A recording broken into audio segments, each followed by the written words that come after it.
Hello everyone!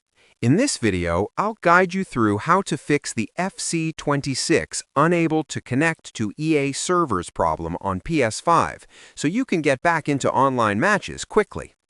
First, check if the EA servers are currently down. Sometimes the issue's not on your side, so visit the EA server status page or check social media to confirm if there's a temporary outage. If the servers are working, restart your PS5 and your internet router.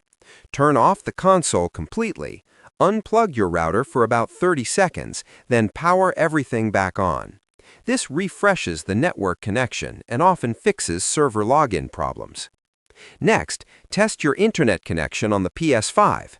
Go to Settings, then Network, and select Test Internet Connection. Make sure your console is connected properly and has a stable connection. You should also check for game updates. Highlight FC26 on the home screen, press the Options button on your controller, and select Check for Update. Installing the latest patch can solve connection bugs.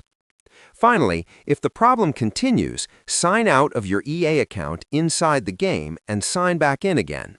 This refreshes your account connection and usually resolves the unable to connect to EA servers error. Subscribe the channel for more videos.